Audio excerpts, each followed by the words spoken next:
एक गांव में 3 लड़के रहते थे। राम, श्याम और राजू तीनों के पिता काफी अमीर थे। तीनों का बचपन बहुत अच्छे तरह से गुजरा था। उनके माता पिता कभी भी उनकी कोई भी मांग को अनदेखा नहीं करते थे। राम के पिता सरपंच थे, श्याम के पिता एक कारोबारी थे और राजू के पिता एक किसान जमींदार थे।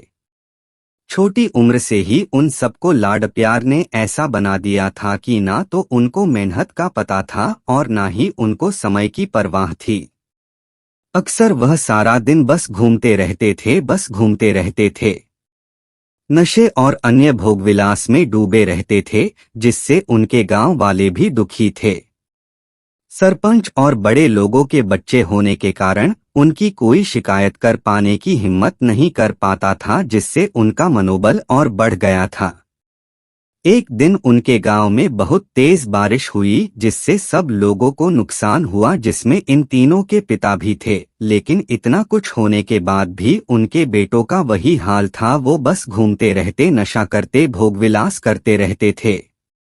माँ बाप काफी चिंतित रहा करते थे। ये तीनों भले ही कितने गंदे थे, लेकिन इन तीनों के अंदर एक खास बात थी जिसकी पहचान किसी को नहीं थी और उनको खुद को भी पता नहीं था। राम एक बहुत अच्छा नेता प्रतिपक्ष था, क्योंकि अपने पिता के पास रहते हुए उसको इसका काफी ज्ञान हो गया था, क्योंकि उसके पिता सरपंच थे। श्याम भी इस तरह से बिजनेस की समझ रखता था, क्योंकि उसके पिता एक कारोबारी थे और राजू खेती का काम जानता था, क्योंकि उसके पिता जमींदार थे।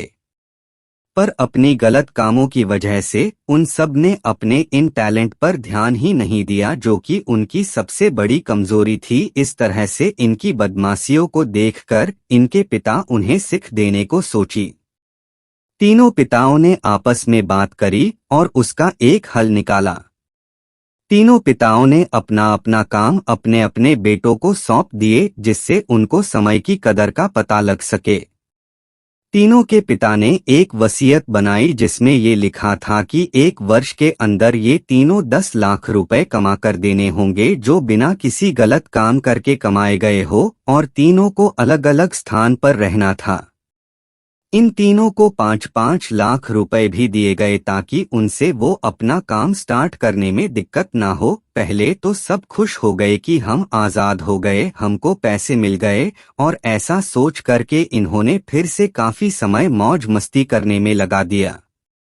इस तरह से 6 महीने बीत गए और इनका काफी सारा नुकसान भी हुआ।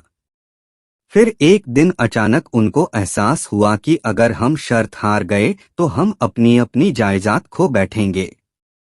धीरे धीरे उनकी चिंता बढ़ने लगी।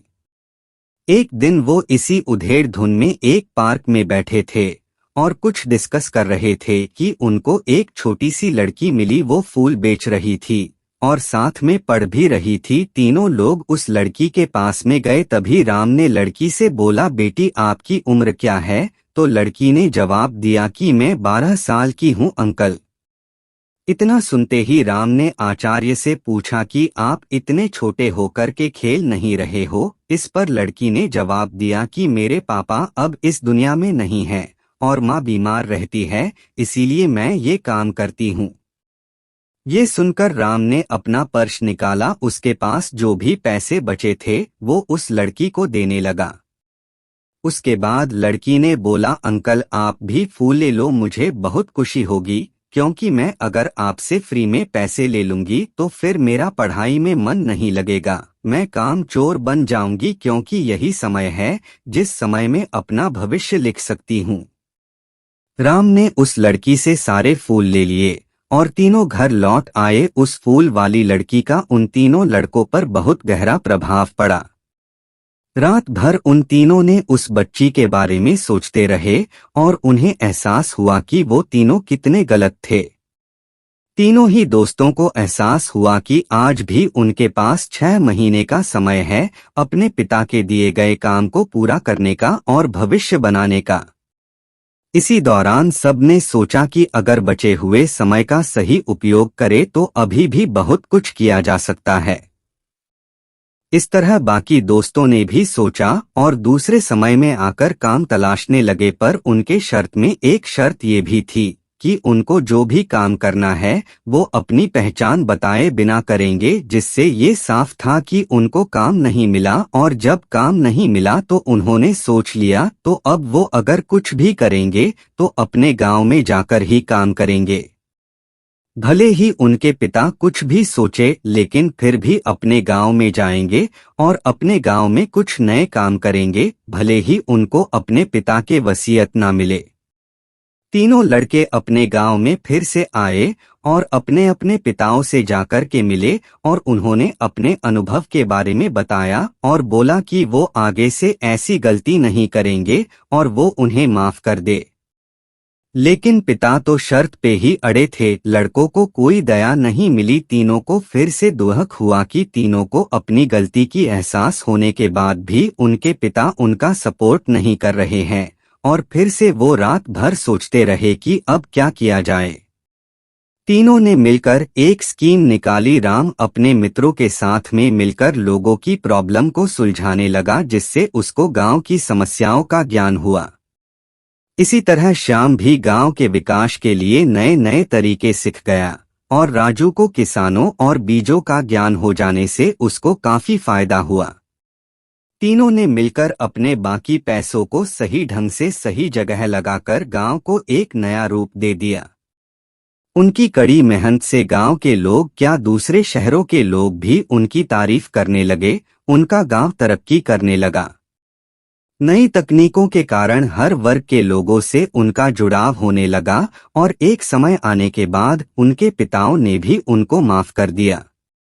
इस तरह से दोस्तों, उन तीनों को समय की कीमत का अंदाजा हुआ कि पहले वो कितना समय बर्बाद कर रहे थे, लेकिन जब से उनको समय की कीमत का अंदाजा हुआ तब से उन्होंने समय को बर्बाद नहीं किया और काम करके पैसा कमाया, नाम कमाया और ये सीखा ईमानदारी से जिंदगी कैसे जीते हैं। दोस्तों, कुल मिलाकर कहने का मतलब यही है कि आप सभी समय को बर्बाद ना करें। अगर ये समय आपके हाथ से निकल गया तो कुछ नहीं कर सकते हैं, और हाँ, समय के पास इतना समय नहीं है कि वो आपको दोबारा समय दे। समय बर्बाद करने का हजारों तरीका है, लेकिन आप ऐसा कोई तरीका चुनिए जो आपकी जिंदगी बदल दे, इस समाज की जिंदगी बदल दे, इस देश का भविष्य बदल दे।